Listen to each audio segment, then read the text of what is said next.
Everyone and their social media intern has written a response to Nike's Colin Kaepernick ad campaign. Now it's our turn. In Marketing is Broken number 18, we look at the two biggest brand building levers marketers have and how Nike pushed both of them all the way up to 11, maybe even 12.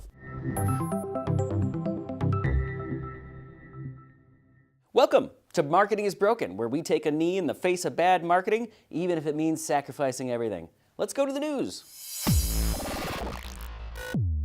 Believe in something, even if it means sacrificing everything. In less than 10 words, Nike managed to successfully leverage a national controversy when they launched a brand campaign over the Labor Day weekend featuring American football player Colin Kaepernick. The high-risk stunt at first seemed to backfire, but then went on to grow their brand, improve sales, and win the adoration of marketers everywhere. And now that the end-of-year retrospectives and awards have started showing up on the internet, we're seeing a whole new batch of accolades for the company formerly known as Blue Ribbon Sports. For example, Nike just received the Dive Award for Marketer of the Year from Marketing Dive. In their write-up, they praised the Shoe Dogs by saying, Nike is an example of the significant impact skilled marketers who aren't afraid to take risks can have on a business. On the exact same day, in position 1 of part 1 of Marketing Week's Best Campaigns of 2018, who do you think they feature? Nike. Marketing Week ran their own consumer study and found two things. First, the campaign was indeed quite divisive.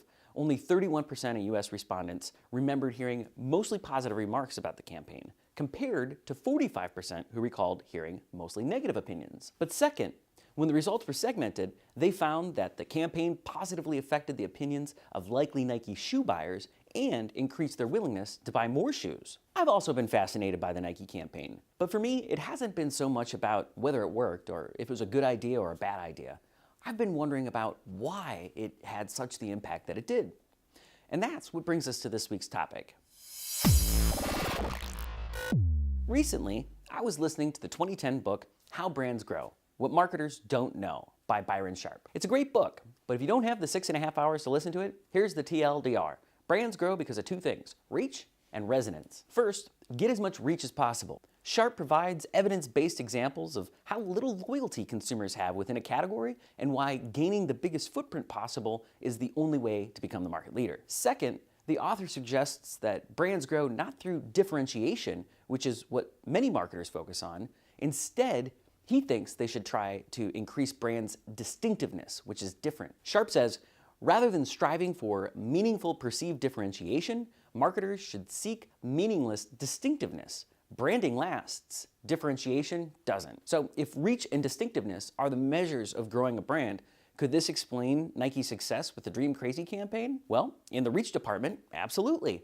The campaign's YouTube video has more than 27 million views to date, and search demand for Colin Kaepernick over the Labor Day weekend surged to about 3/4 of the all-time high when he first took the knee in 2016. As far as distinctiveness goes, that's much more subjective, but it seems like Nike achieved the right kind of salience with consumers with the campaign as well. In a recent Marketing Land article, Resonate's Matt Crush mapped specific quotes from the Nike ad to the values of influence, creativity, achievement, and independence. He then went on to claim that nearly half of all Americans identify with one or more of those qualities and said, quote, not only was Nike appealing to its base, but it was also deeply resonating with millions of other potential customers that share the brand's values.